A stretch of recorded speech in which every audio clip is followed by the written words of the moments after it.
Bonjour, bonjour à toutes et à tous. Je suis très heureuse de vous retrouver ce matin pour une petite séance de sophroméditation. Ça, c'est pour la fin de la séance. Et on va démarrer avec Aurélie Godefroy sur un sujet qui, je pense, va parler à beaucoup d'entre vous, probablement. C'est la confiance en soi. Aurélie est là. Je la demande. Enfin, je l'accepte pour ce live. Voilà, et j'espère évidemment que cette vidéo restera en IGTV. Ah, coucou! Ah, coucou. Je règle juste là où Voilà, je te vois. c'est normal là comme format ou pas, Julie? Oui, oui, c'est parfait. Ouais, c'est comme ça. Il y a juste qu'effectivement, en effet, suivant si voilà, Ah, suivant que tu sois au-dessus ou en j'arrive, dessous, j'arrive, ça. j'arrive. Ça y est, Deux. C'est bon? je Ok, te vois. Pas super. qu'on te voit. Voilà, super. Bonjour à tous. Comment vas-tu? Ça va, bah, comme beaucoup de gens, je pense, voilà, une période un peu compliquée, étrange à gérer. Donc pour ne rien te cacher, moi j'ai pas beaucoup dormi cette nuit. Voilà, ça a pas mal tourné parce que bon, je connais ta situation, Julie, j'ai un petit peu la même. Voilà, on n'est pas en CDI, on n'est pas employé de manière définitive par une entreprise. Donc c'est vrai que se dire que pour toi les cours sont supprimés, que pour moi des émissions, des tournages peuvent être supprimés, c'est bah, ça nous affecte forcément. Donc c'est pas toujours évident. Voilà. Donc pour répondre à ta question, ça va à peu près, mais je suis fatiguée, très fatiguée. Ouais. Ouais. Ce sentiment de ne pas pouvoir en plus réagir, d'être prise au, enfin, je sais pas, il y a une sensation d'être prise au piège d'une Ouais. certaine manière. Bah, une forme d'impuissance. D'impuissance, ouais, c'est exactement le mot, pardon, c'est ça que je cherchais en fait, complètement. L'impuissance.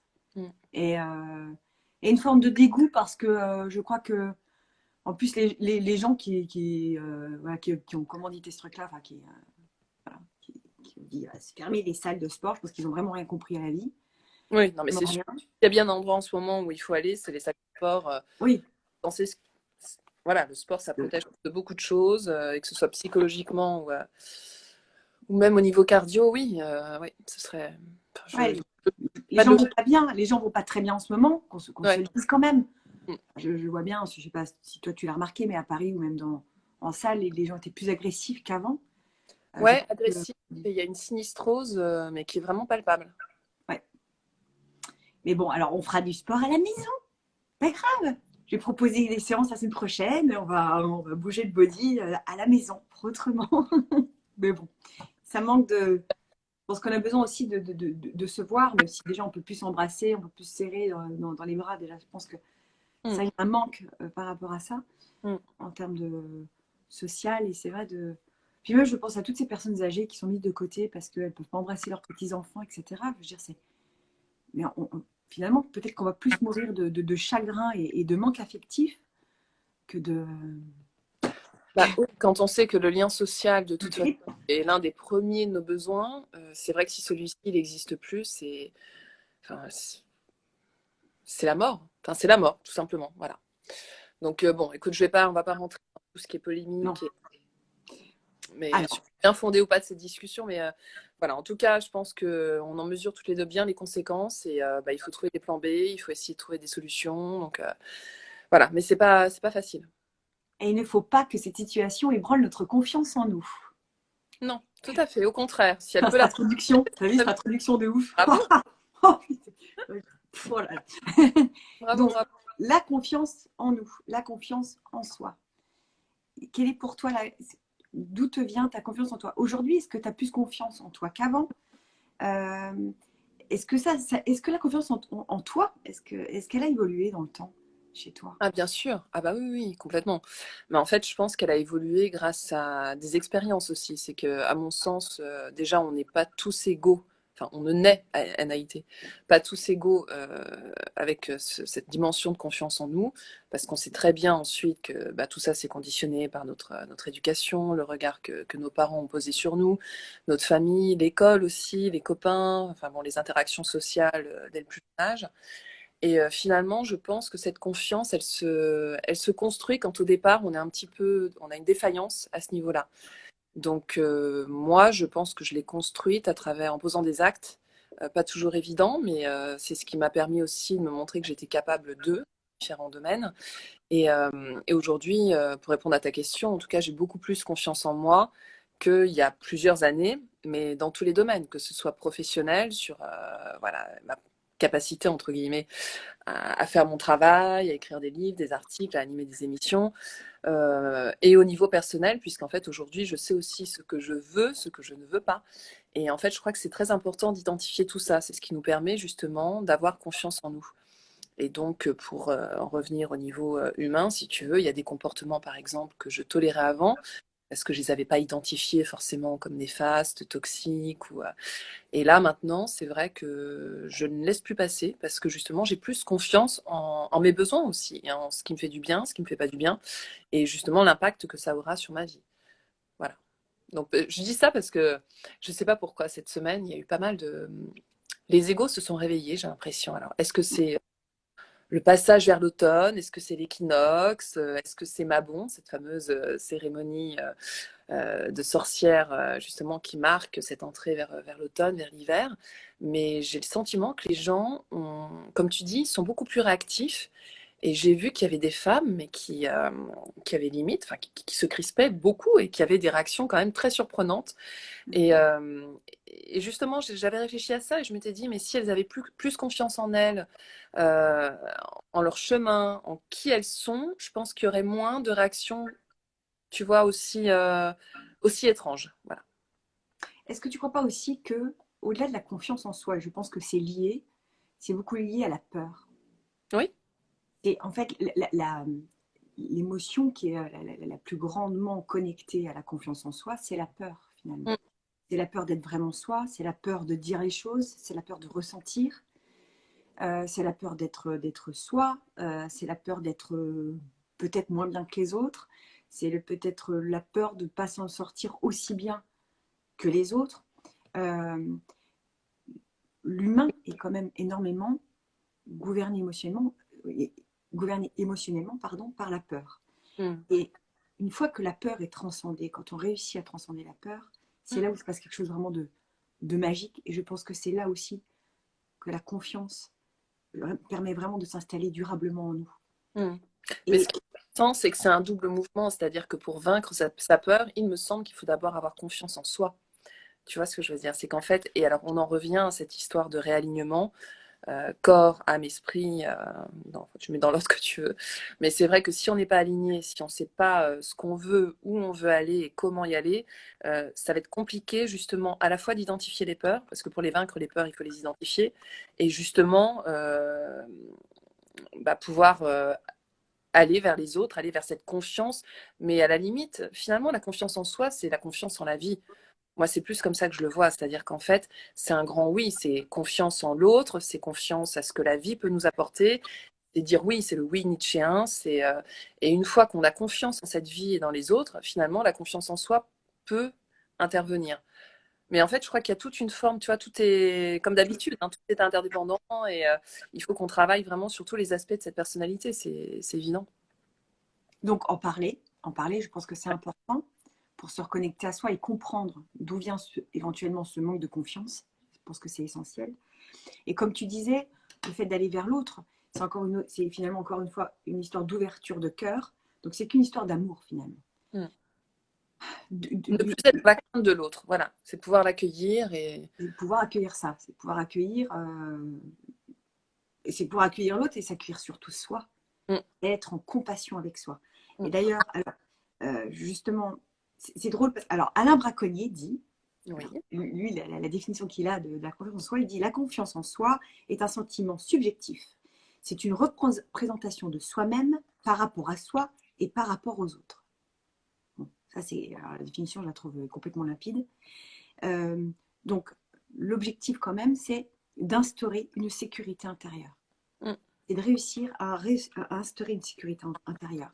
Et pour restaurer finalement une sécurité intérieure, ça passe par plusieurs actions déjà.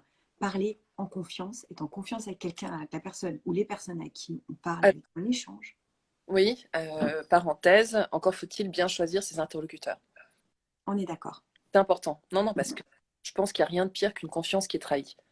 Et justement, quand on s'est livré à quelqu'un, voir que finalement, c'était pas la bonne personne à qui se livrer, je pense qu'en fait, ça peut faire encore plus de dégâts que si tu n'avais rien dit. Donc, parenthèse refermée, mais ça, on y reviendra peut-être dans un de nos prochains échanges, mais bien savoir identifier son entourage, ça, vraiment, c'est essentiel.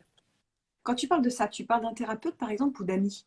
Non, non, je te parle. Alors, ça peut être des amis ou des connaissances ou en milieu professionnel. Mais tu vois, moi, j'ai reçu dans mon émission la semaine dernière le docteur Christophe Fauré, qui a Mhm. écrit un livre magnifique, que je conseille à tous, sur la transition du milieu de vie. Et justement, Christophe vraiment insistait beaucoup sur le fait d'avoir un entourage qui était sain. Parce qu'en fait, voilà, tu peux raconter ta vie, tu peux te confier, mais si ces personnes, justement, ne sont pas dignes de confiance, bah, tu imagines le mal qu'elles peuvent te faire. Donc, Mhm. vraiment, l'idée, c'est de faire, alors, le mot casting, j'aime pas trop ça, mais en même temps, c'est vraiment d'évaluer qui tu laisses rentrer dans ta vie et à qui tu peux livrer justement tes impressions, tes réflexions et ton expérience. Mhm. Voilà. Donc, parenthèse refermée, je te laisse continuer. Non, mais c'est intéressant. Non, mais c'est très intéressant. Du coup, encore une fois, ça peut effectivement ébranler une confiance en soi et une confiance dans les autres, Mm. ce qui est Complètement. extrêmement lié et important. Et pour autant, j'ai quand même une réflexion par rapport à ça, c'est que quelque part, à partir du moment où on a développé suffisamment de confiance en soi, je ne sais pas si on a autant besoin des autres que ça au final après. On n'a plus besoin autant des autres. Et on n'a plus besoin finalement autant de confronter nos pensées et nos émotions aux autres, puisqu'on est OK avec soi et on est OK avec ses sensations, ses émotions, ce qu'on pense et ce qu'on ressent. Mm. Et on sait les analyser, on sait les gérer, on est en confiance avec ça. On devient quelque part notre meilleur ami, Mm. d'où la transition aussi que je voulais faire par rapport à ça, c'est-à-dire que la confiance en soi passe énormément aussi par l'autocompassion. Mm. Et créer une autocompassion, l'autocompassion finalement, c'est, comme on pourrait la définir, c'est un mélange d'amour et de bonté envers soi. Oui. Si on De, réussit à de développer, tolérance aussi. pardon, De tolérance. tolérance. Jugement. Parce qu'en fait, le problème en général, c'est qu'on est très dur avec nous-mêmes. On s'en rend pas compte tout le temps, hein, mais que ce soit par rapport à la discipline qu'on se met, physique, morale. Et en fait, justement, on en revient à cette thématique de la douceur, qui est de faire un pas de côté vis-à-vis de nous, vis-à-vis de nos réactions, vis-à-vis de notre vie, pour justement laisser ce temps euh, infuser et agir un peu aussi comme un baume sur nous. Ça, c'est vraiment important. Mais ça se travaille. Ça Oui. se Ah travaille et c'est possible d'y arriver. oui. Et c'est vers ça où il faut tendre finalement. Euh, créer des ressources suffisamment à la fois profondes et puissantes Mm, mm. pour s'en servir quelque part comme bouée et pour avancer en cas de panique émotionnelle finalement Oui, intérieure, de alors là j'ai pas confiance, là je perds complètement pied, ça va pas, etc. ouais. Et c'est possible de voilà. En fait, si on part du principe que le manque de confiance c'est lié d'une certaine manière à une peur, quelle qu'elle soit, parce que la peur c'est assez large, on peut avoir peur de plein de choses. Euh, D'un seul coup, sortir l'arbre de la compassion ou de l'autocompassion, déjà ça permet d'apaiser cette peur en soi, cette peur d'être soi, cette peur de parler, cette peur d'agir. Et d'ailleurs, encore une fois, je vais rebondir sur ce que tu as dit tout à l'heure, l'action est nécessaire. Mm. Oui, parce qu'en fait, c'est sur l'action qu'on va pouvoir se rassurer et avancer justement sur le chemin de la confiance. Donc il faut poser des actes, et même si ça peut sembler être des actes minimes, il faut surtout pas rester, parce que souvent, en fait, le problème quand on n'a pas confiance en soi, c'est qu'on n'ose pas, et du coup, on est dans une forme on est tétanisé. Voilà, on est bloqué, et alors, bien évidemment, c'est compliqué des fois de poser un acte important ou quelque chose dont on rêve, mais si on y va un petit peu, petit à petit, tous les jours, en sortant de notre zone de confort, moi, je pense qu'en fait, ça permettra justement de gagner cette confiance. Sortir de sa zone de confort. Est-ce que c'est Oui, ça? oui, ah oui. Sortir En de fait, sa zone ça de lutter un peu gentiment, mais confort. Ouais. parce que sinon, on pourra. Tu sais, moi, je vais te prendre l'exemple de ma mère. Bon, ma mère, c'est un vaste sujet, mais c'est quelqu'un, voilà, qui vit en province, qui prenait jamais le train, qui n'avait jamais été en Angleterre. Tout est une montagne, tu vois, à faire. Et finalement, je l'ai un peu bousculée quand moi j'ai emménagé à Paris pour qu'elle prenne le métro toute seule, pour qu'elle aille visiter un musée toute seule. Alors au début, c'est non, non, je vais me perdre, je vais pas y arriver. Enfin bon. Et puis finalement, tu vois, elle a 20 ans après, elle est comme un poisson dans l'eau, alors que je me dis que finalement, elle l'aurait jamais fait si je l'avais pas un peu mise sur les rails, si je l'avais pas un peu bousculée. Donc, ça aussi, la confiance en soi, c'est en fait se risquer bon, sans prendre trop de, Non. sans trop d'incidence, mais se risquer à faire des choses qu'on n'aurait peut-être pas fait comme ça de manière aussi facile. Alors, c'est drôle que tu parles de ta mère parce que je suis en train de lire ce livre-là qui s'appelle Leçon de vie. Oui, d'Elisabeth Kubler-Ross, je vois. Ouais, exactement, qu'elle a coécrit avec David Kessler. Mm. Et c'est très, très intéressant. Alors là, je le conseille à toutes les personnes en ce moment qui sont en déperdition émotionnelle en ce moment, c'est la panique à bord. Oh, raconte. Ce livre-là, en Ouais. fait, c'est des leçons de vie, à chaque fois sur des thèmes différents. Ils parlent de de leur rencontre thérapeutique déjà, de cas qu'ils ont pu croiser sur leur route thérapeutique, et puis des leçons de vie que eux ont pu vivre vraiment directement eux-mêmes. Et justement, une analyse sur ça. Et c'est mais plein de sagesse. C'est assez incroyable. C'est assez incroyable. Alors, c'est très américain. Mm. C'est Oh, pour bah, ça des fois, c'est du. Je trouve ouais, qu'il. ouais, ouais, c'est du bon. Alors après, ils foutent de l'amour partout. Alors, c'est pas le problème. C'est, oui, alors Dieu est grand, Dieu amour, machin, du Dieu partout. Moi, ça me gêne un peu. Mais, si on prend un peu de recul par rapport à ça, on dit oui, l'amour déjà de soi. Enfin, c'est un peu toujours exagéré par rapport à ça. Ça me gêne le côté un peu trop religieux de l'affaire. Mais cela étant dit, le reste est très bon. C'est bien écrit. Par exemple, il vous donne des titres de chapitres que je trouve. C'est vraiment. Attends, je vais trouver ça quand même. C'est à la fin, je pense. Non, c'est pas à la fin non plus. C'est chez quel éditeur? Je me le noter. Oh la cata. Il n'y a pas de table des matières. Non, il n'y en a pas. Bon, alors par exemple, il y a. Là, par exemple, celui-là, c'est leçon de la peur. La leçon de la peur. Donc là, comme l'autre, ils racontent leur façon de voir, comment justement transcender la peur. Il y a un chapitre sur la leçon du temps. Et effectivement, il parle de. On court tous après le temps. Mais finalement, le plus important reste le moment présent. Oh, je deviens poète en plus à ces heures-là. Écoute, en ce moment, 11h-10, je suis poète. ouais. On adore. Mm. La leçon de la culpabilité. Ouais. Ah, pourquoi on culpabilise? Ça sert à quoi? Il y a un autre chapitre, enfin bref, c'est très intéressant. Et là, la leçon de la peur, donc David Kessler parle. Je vais lire d'accord, je vais vous faire une petite lecture. Ma petite dame. Moi, j'en aurai une après aussi à vous faire, mais Allez, tu me diras parce qu'après, tu as ta méditation. Je ne sais pas si on aura le temps. on a le temps, on a le temps. D'accord. Christopher Landon, bref, fils de l'acteur Michael Landon, avait 16 ans en 1991 à la mort de son père. Il évoque pour nous cette période douloureuse. Comme vous pouvez l'imaginer, son décès a eu un énorme impact sur moi. J'ai eu de terribles accès de nostalgie. Mon père était tellement brillant, charmant et spirituel. Sa personnalité complexe comportait de nombreux aspects ignorés du public. Sa mort a représenté l'événement le plus important de ma vie. Je n'étais plus le même après. J'étais un enfant timide, très introverti et manquant d'assurance. Quand on grandit aux côtés d'un père entouré d'une telle aura, on reste toujours un peu dans son ombre. Sa mort se fait un peu comme si cette ombre avait disparu tout d'un coup. Ayant constaté que bon nombre de mes peurs s'étaient évanouies après sa disparition, je me suis mis à réfléchir sur la question de la mort. La perte d'un être cher établit notre première relation avec celle-ci. Nous la côtoyons de près et elle nous semble moins effrayante. J'ai assisté au décès de mon père. J'ai alors touché la mort de près et elle m'a touchée. Elle est aujourd'hui pour moi quelque chose de tangible. Elle est aussi moins inquiétante. Tout est devenu moins inquiétant. Ce ne sont plus les mêmes choses qui m'effraient aujourd'hui. Ainsi, j'avais très peur de prendre l'avion. Cela faisait bien rire mon père. Après sa mort, cette appréhension et beaucoup d'autres ont diminué d'intensité. Ce n'était pas un phénomène conscient, mais je me suis mis à faire des choses qui ne me ressemblaient pas du tout, avec beaucoup d'assurance. Jusque-là, à chaque tournant de ma vie, je reculais. J'avais peur d'échouer ou d'être ridicule. Aussi, la plupart du temps, je laissais passer des occasions d'avancer. Et puis mon père est parti et j'ai dû regarder la mort en face. J'ai compris que l'on peut disparaître à tout moment et que l'on devrait affronter chaque difficulté en ayant conscience de cela. J'ai commencé à me sentir mieux dans ma peau. Comme je n'avais plus peur de moi-même, de ce que je suis ou de ce que je pourrais être, j'ai commencé à prendre quelques risques et à entreprendre des choses. Je ne me suis pas mis au parachutisme ou à d'autres activités aussi extrêmes, mais j'ai quand même trouvé la force de partir de la maison pour aller faire des études en Angleterre.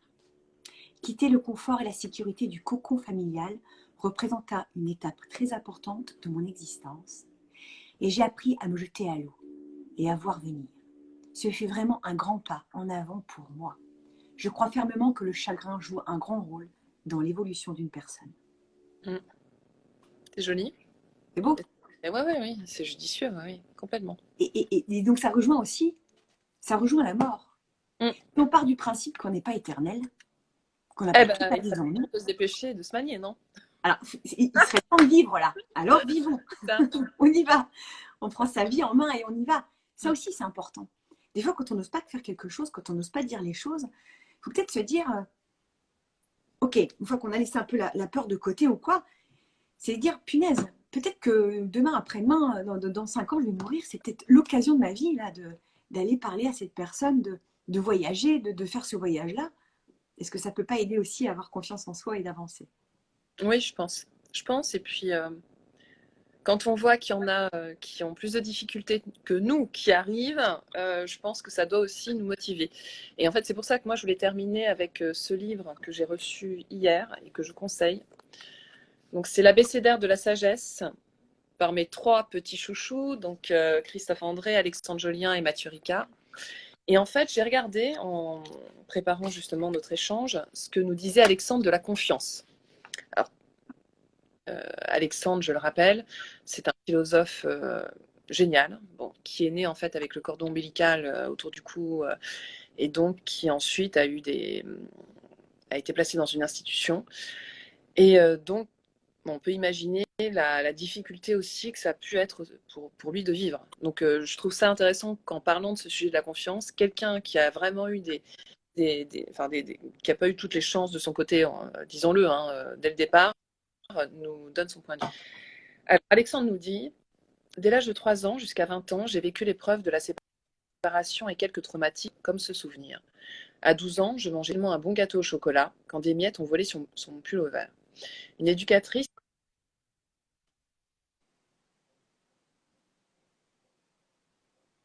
Aurélie, attends. Aurélie, tu m'entends? Aurélie, attends. Stop, ça coupe. Je t'entends plus. Aurélie. Je ne sais pas si ça a coupé chez tout le monde. On n'entend pas. On n'entend pas. Stop. Elle ne nous entend pas non plus. Est-ce que moi, vous m'entendez? Stop. Stop. Stop. Stop, on t'entend pas. Je t'entends pas, moi. Stop. Attends, je t'entends plus. Je t'entends plus. Ça a coupé. Je t'entends plus. Oui, oui, ça a coupé. On te voit, mais toi, on t'entend plus. Oui. Je ne sais pas pourquoi. Ah, la technologie. Ouh, la techno, la techno. On est bien dans la techno. Tu m'entends, toi? Toi, tu m'entends. Donc, moi, c'est OK, mais sauf pas Aurélie. Ah, bah non, c'était vachement bien ce que tu disais en plus. On t'entend plus du tout. Mince, on t'entend plus. Mince. Alors, c'est quoi? Coupe, coupe, et je te reprends. Et tu me redemandes. D'accord? D'accord? Vas-y, vas-y, coupe, et je te reprends. À tout de suite. Oui, on va faire le langage des signes. En plus, j'adorais savoir parler le langage des signes, je trouve ça génial. Bon, j'espère que tout va bien, que cette discussion vous intéresse. Si vous avez des questions, profitez-en. Si vous avez des questions, des remarques, oui, en effet, Aurélie a souvent des livres un petit peu en avance par rapport à nous. Donc voilà, mais je pense qu'il va être génial celui-là. L'Abécédaire de la sagesse, je pense que c'est extra. Mais vraiment, je reparle de celui-là parce que c'est un vieux bouquin. Alors oui, hein, il y a des livres qui vont paraître, qui viennent de paraître, qui sont extraordinaires, mais dans les vieux pots, on fait des bonnes soupes aussi. Et ça, il n'est pas tout jeune ce livre, mais il est vachement bien. Voilà. Alors, est-ce qu'elle revient? Sinon, on va commencer la méditation. Je ne sais pas si elle va revenir ou pas. Pour continuer un petit peu sur la confiance en soi, par rapport aux choses que je voulais dire, je pense que ce qui est important aussi, c'est de se relier à ce qui va bien en soi et ce qu'on réussit.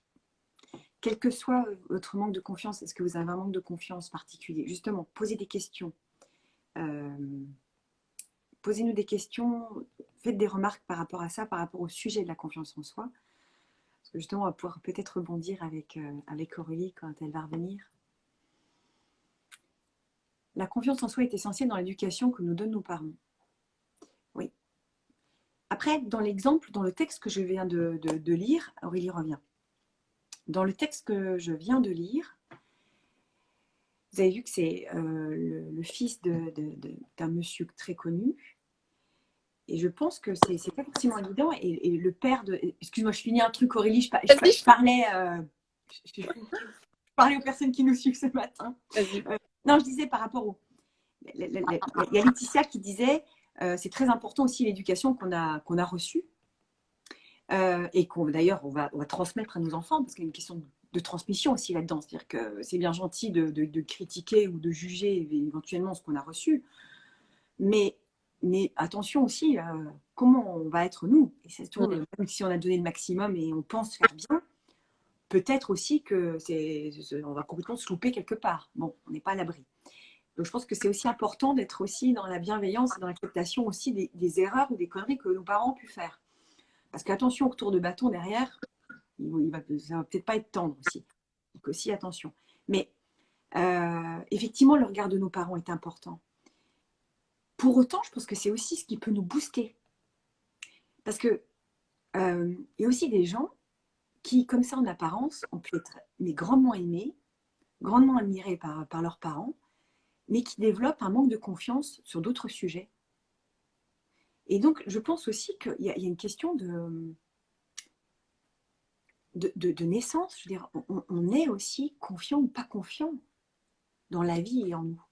Il y a quand même une grosse part. Quand on parle l'inné et l'acquis, dans l'inné, je pense qu'il y en a qui arrivent gonflés de... Tu le vois à la crèche déjà, les petits bébés, t'en as qui prennent leur place sans problème, tu vois, et alors qu'il y en a d'autres qui sont beaucoup plus timorés, bien sûr. D'entrée. Alors après, effectivement, t'as le regard... T'as le regard des autres qui est important, mais je te donne un exemple. Ma fille. Ma fille a l'oreille gauche un petit peu décollée. Bon. Pour moi, ça m'a jamais posé de problème et ça n'a jamais été un sujet, en fait.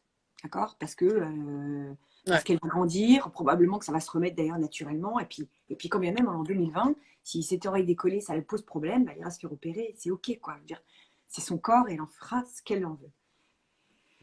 Et un jour, sa belle-mère vient un dimanche soir, bref, pour les récupérer avec son père, et puis elle dit oui, ce serait peut-être bien de la faire opérer, que son oreille décollée, avant que les autres se moquent d'elle.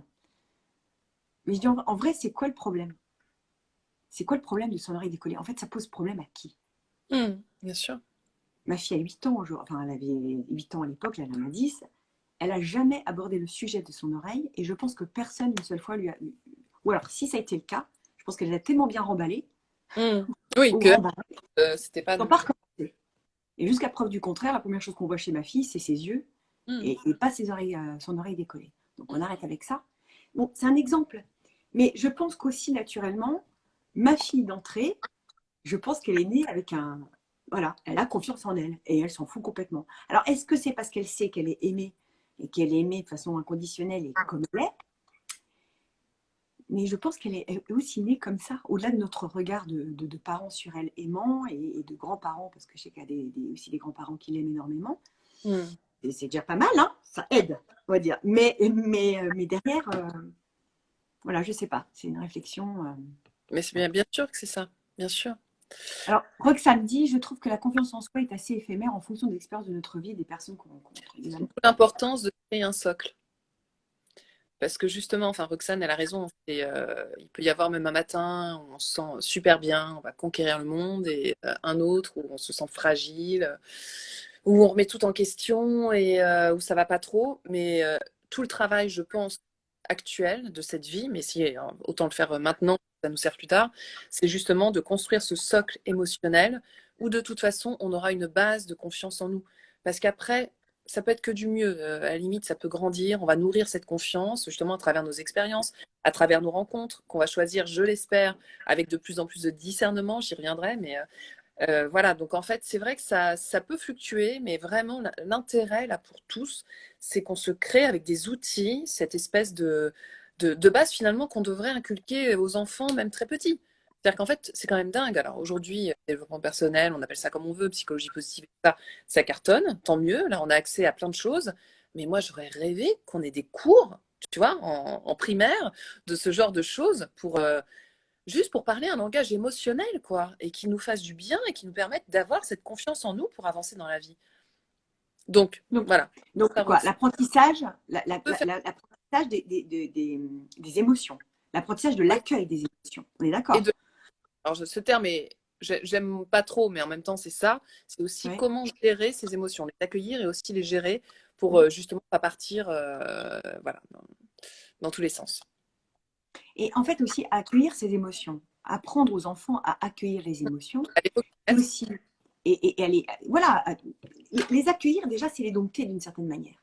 ouais, ouais. Parce que les dompter, c'est quelque part les faire fuir, c'est vouloir un peu, quelque part un peu les combattre. Alors que Mm, les accueillir, il y a un côté OK, et il y a un côté du coup, je m'accepte et je m'accueille. mm. Or, que ce soit les parents ou même les amis, le nombre de fois où tu as, je sais pas, t'as une émotion, je sais pas, de colère parce que tu as vécu une injustice juste avant et tu as, ah bah dis donc, tu es en colère, hein. Ah bah ça se voit. Bah oui, et alors Et- What the fuck. Et Ah, alors, oui, je revendique ma colère, elle est bien, et je la prends dans mes bras, et je suis très contente de la voir, parce qu'il y a aussi des saines colères. C'est pas un gros mot d'être en colère. Et justement, de l'exprimer, et justement de l'accueillir et de ne pas la refouler, c'est déjà un début de confiance. Et donc, mm, comme tu disais si bien, si en primaire, et donc ça passe aussi par la méditation. oui. Si on apprenait en primaire la méditation, le pouvoir de l'instant présent, accueillir l'instant, accueillir l'émotion dans l'instant, accueillir aux enfants, à accueillir déjà pour soi dans l'instant, d'un seul coup, il y a une autocompassion qui se met en place, et du coup, par ricochet, une compassion pour l'autre. Mm. Oui, Et oui, c'est bien sûr. là, elle est là la clé. Et d'un seul coup, même si l'autre, à un moment donné, est en défaillance d'une manière ou d'une autre par rapport à sa confiance, si moi derrière, ou toi, tu arrives vers cette personne en disant, OK, je suis là, vas-y, je t'accueille pleinement, je suis en totale compassion avec toi et avec ce que tu vis dans ce moment-là, ce que tu ressens. D'un seul coup, le cœur, il fait, et ça va Mm. beaucoup mieux. Ça change tout.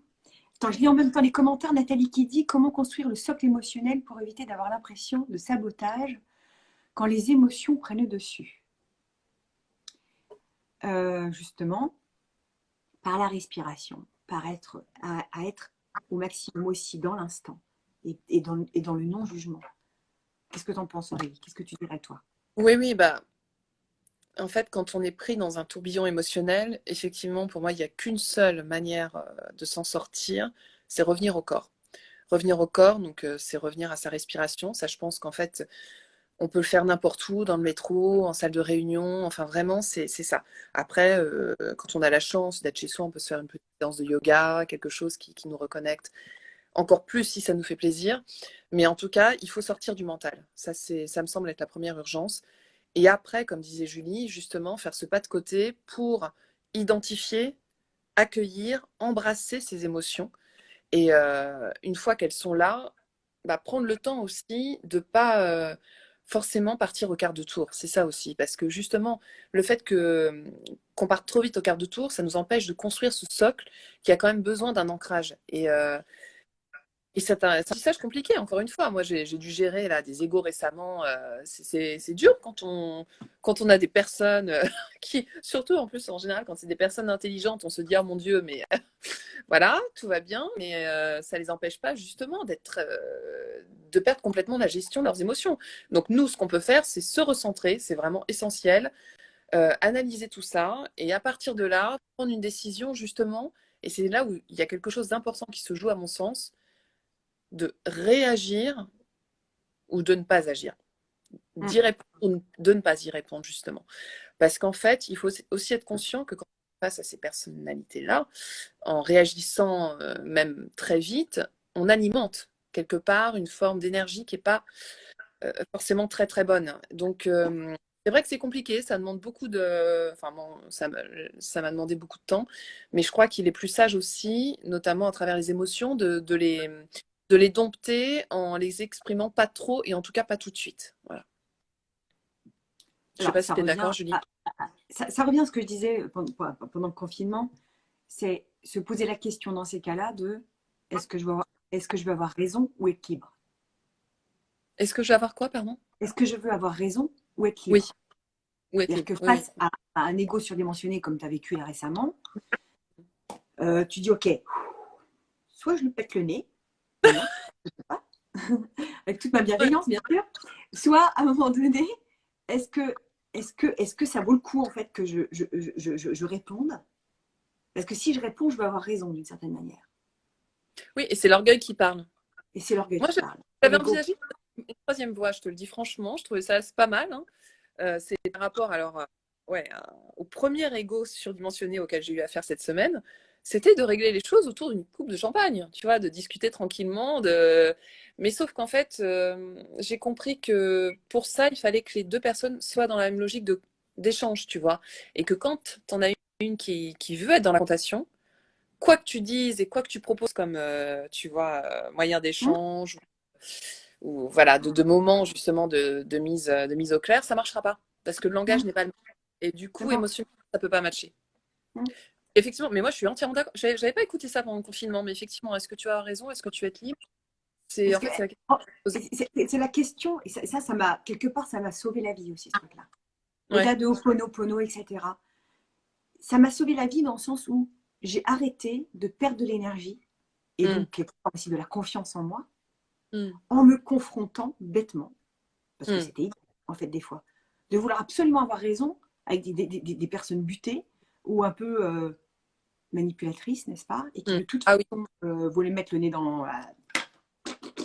et vas-y, parce que quand on, quelque part, quand on a un côté entier et un côté un petit peu comme ça de... Et quand on trouve débile les réactions de l'autre en face, on dit je comprends pas, mais pourquoi tu réagis comme ça, etc. Effectivement, maintenant, je me pose la question de attends, tu veux être libre ou avoir raison? Donc si tu réponds là à cette personne, tu sais que tu vas absolument avoir raison, donc tu tu vas vas renchérir. Tu vas renchérir. Parce que de toute nous façon, l'autre, un elle effort, va en vouloir fait. renchérir. Et c'est sans Mm, fin. C'est une perte mm, d'énergie, de temps. Ça va, enfin, mm. on arrête quoi. À un moment donné, stop. Je préfère être libre. Et rien que ce mot de me dire je choisis d'être libre, poum, et d'un seul coup, pam. C'est aussi un autre mot que j'allais te souffler parce que c'est là où se pose la question du choix. C'est un choix. Vraiment. C'est un choix. Voilà. Hum, Et je trouve ça, complètement. et on renvoie à toute notre responsabilité. Et c'est aussi pour ça qu'on est sur Terre. Enfin, c'est vraiment le libre arbitre. Qu'est-ce qu'on décide tous les matins en se levant? Qu'est-ce qu'on va faire de notre journée, de notre vie? À qui tu vas donner du temps? Comment tu vas le donner? Enfin, c'est tout. Vraiment, ça peut sembler abstrait ce que je dis, mais je crois qu'en fait, tout n'est que question de choix, parce qu'après, tu mets ton énergie. Et en Hum. fait, c'est autre énergie que tu donneras pas toi à tes enfants, moi à ma fille, ou à d'autres personnes qui le méritent. Donc en fait, je pense que bah, la vie est courte et bon, essayons de nous orienter voilà, vers ce qui nous fait du bien et ne perdons pas de temps vers des égos. Oui. Isabelle pose la question, et même si on est blessé, on se pose la question avoir raison ou être libre. Bien sûr. Alors surtout, J'ai envie de te dire oui, surtout. mais Surtout. oui, blessé. Surtout. Parce qu'en fait, justement, c'est quand on est blessé qu'on a envie de réagir. Enfin, franchement, c'est ces moments où justement l'orgueil en plus est à vif, où la blessure est à vif. Donc en fait, dans ces moments-là, c'est très compliqué en plus de gérer les émotions et de savoir ce qu'on va faire. Mais j'ai envie de dire, surtout à ce moment-là, alors il faut prendre un temps de recul parce que c'est là où on risque justement de commettre des actes ou de dire des choses non seulement qu'on va regretter peut-être pour l'autre, mais aussi pour nous. Et ce qui est intéressant dans ce que tu dis par rapport à cette liberté de ne pas réagir, c'est que c'est aussi en fait une pollution qu'on s'envoie pas à soi-même quand on ne réagit pas. Donc justement, quand on est blessé, alors de toute façon, s'il doit y avoir un jour une réponse, elle viendra. Mais elle aura d'autant plus de force et d'impact si c'est fait mûrement, de manière réfléchie et pas sous le coup de l'émotion et de la blessure. Ou pas. Mm. Et là, ça rejoint le rien à foutre. Ouais. Rien à foutre. C'est pas, c'est quoi. Tu vois. RAF, ça c'est le dossier RAF d'Alexandre Joly. J'ai pas Voilà, tu fais ça, c'est ce que faisait la pédiatre de mes enfants, là, qui était chamane, une femme extraordinaire. Elle fait, dans ces cas-là, fais ça. Ça veut tout dire. Hop, dégage. Alors, justement, alors du coup aussi, ça rejoint autre chose. C'est-à-dire que ça rejoint ce qu'on disait tout à l'heure par rapport à l'autocompassion.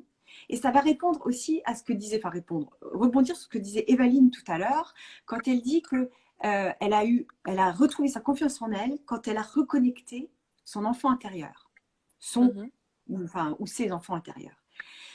Et ça rejoint finalement l'autocompassion dans le sens où si on est dans l'autocompassion même maintenant, on est souvent dans l'autocompassion avec l'enfant blessé en nous et qui aurait Ouais. besoin à l'époque d'être cajolée, d'être comprise et d'être accueillie dans son émotion et dans son ressenti. Mhm. Et ça, c'est primordial dans cette histoire, c'est Alors, réussir à... je sais pas combien de temps il nous reste, mais Justement, enfin, soit hein, on continue à parler, tant pis, pour la méditation, non, alors soit ce que je te on va propose, arrêter. Julie, peut-être qu'on Ouais. pourrait faire une petite session là-dessus, guérir l'enfant intérieur. Parce que Oui, je crois qu'il y a beaucoup de choses à dire.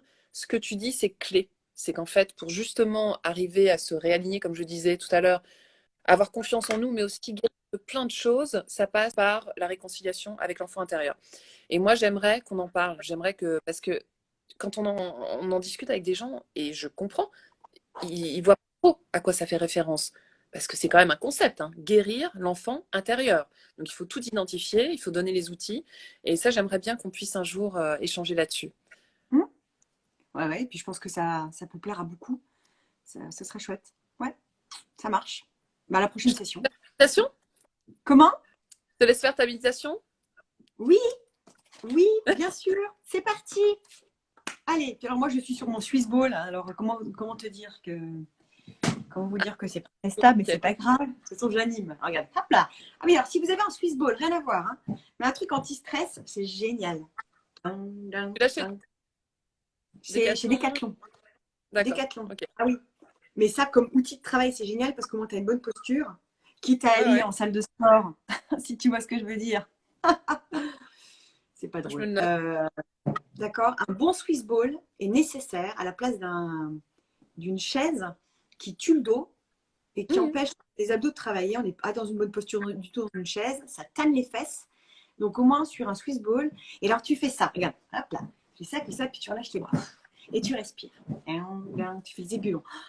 Ah, ça oxygène l'esprit, ça fait trop du bien. Écoute, je sais ce que je vais Voilà, faire. Ça va être mon achat de la journée. Je vous embrasse tous. Je t'embrasse, Julie. Moi, je vais devoir y aller parce que j'ai un appel. vas-y, vas-y, Et je t'embrasse. à très vite. Au À revoir, très bonne vite, journée. à bientôt, on s'appelle après. Ciao. Ciao.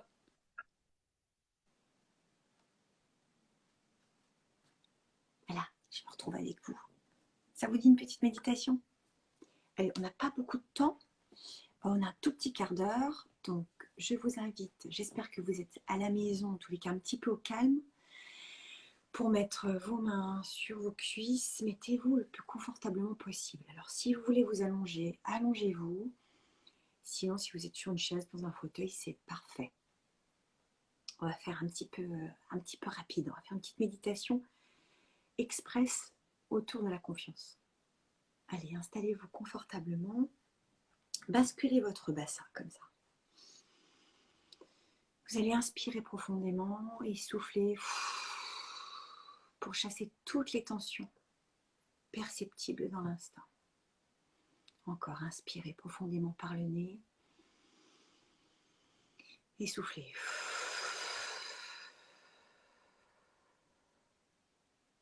Encore une fois. Et expirez profondément.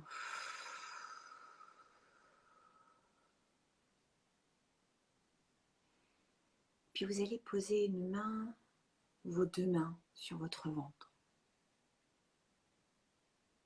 Prendre le temps de sentir votre respiration dans votre ventre. Sentez votre ventre se gonfler à l'inspire et se relâcher à l'expire. Vous pouvez inspirer sur 5, vous comptez jusqu'à 5 dans votre tête et vous expirez tranquillement en comptant jusqu'à 5.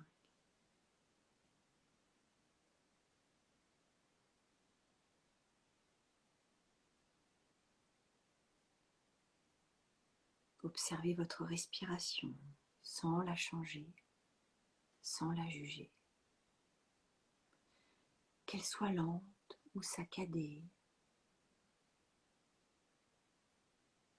accueillez votre respiration telle qu'elle est.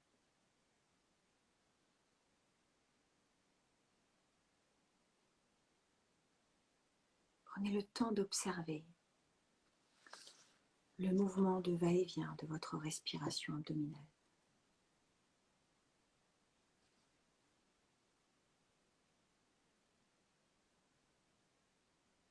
Si des pensées apparaissent, observez ces pensées qui vous viennent et revenez à votre respiration.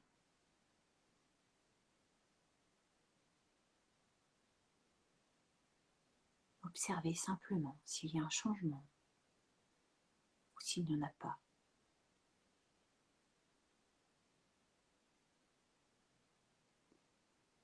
Observez maintenant votre attention, observez votre corps. Portez toute votre attention à votre corps.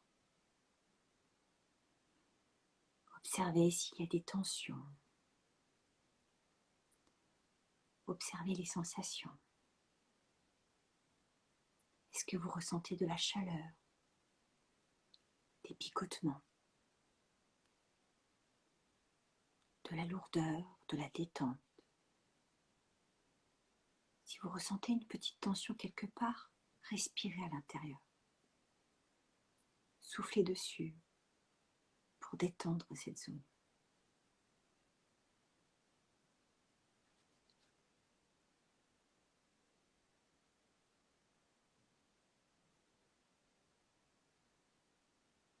Puis vous allez garder une main sur votre ventre et l'autre main, vous allez la poser sur votre cœur.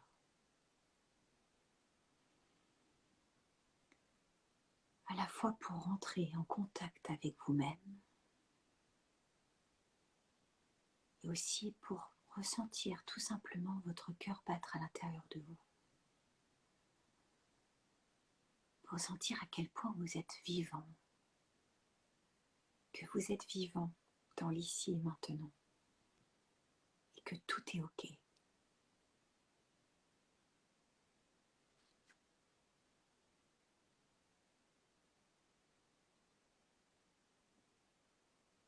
Laissez venir à vous un souvenir agréable. Un souvenir au cours duquel vous vous êtes senti aimé, protégé, soutenu. Le souvenir d'un ami qui vous a remonté le moral un jour. Un parent qui vous a consolé. Un collègue qui vous a beaucoup aidé. Un amoureux qui vous a particulièrement choyé et aimé.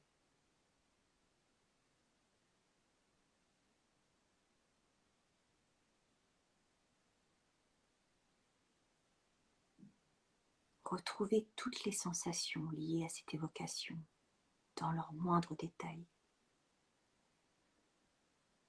Accueillez les sensations, accueillez les émotions.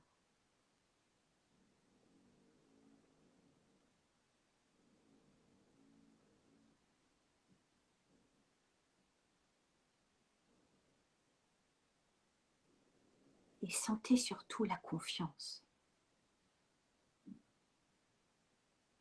le bien-être en vous qui émane de ce souvenir.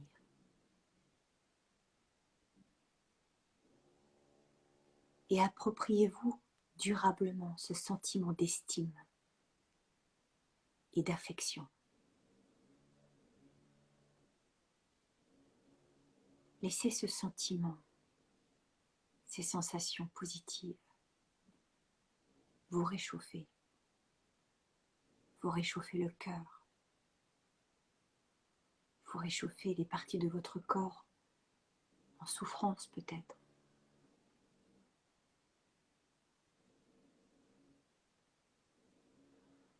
tout simplement parfois la confiance en vous, qui a besoin aussi d'être réchauffée, d'être entourée.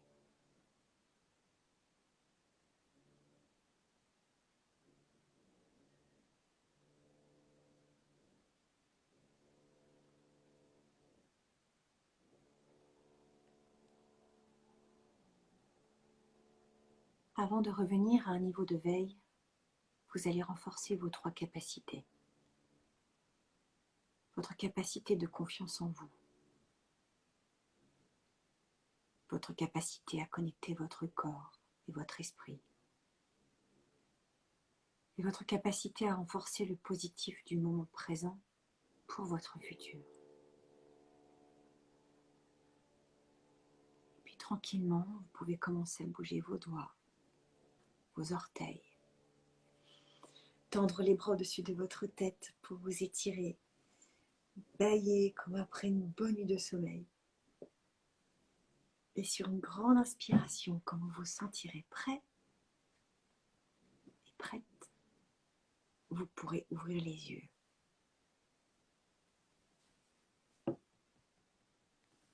Comment ça s'est passé pour vous? Racontez-moi un petit peu.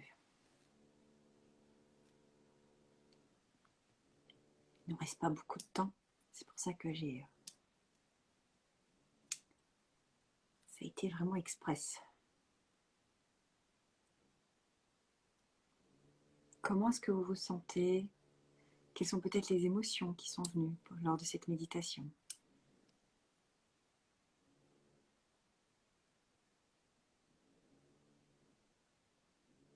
Est-ce que ça a soulagé ton mal de dos, Julie? Nathalie, beaucoup de tranquillité. Corentin, apaisant. D'accord. C'est chouette, Julie. C'est pu soulager ton dos. Pour Marie-Paul, calme. Pour Julie, sérénité. Pour Karine, merci, super. Pour Isabelle, beaucoup d'émotions, ça fait du bien et après une certaine sérénité. Super. Isabelle.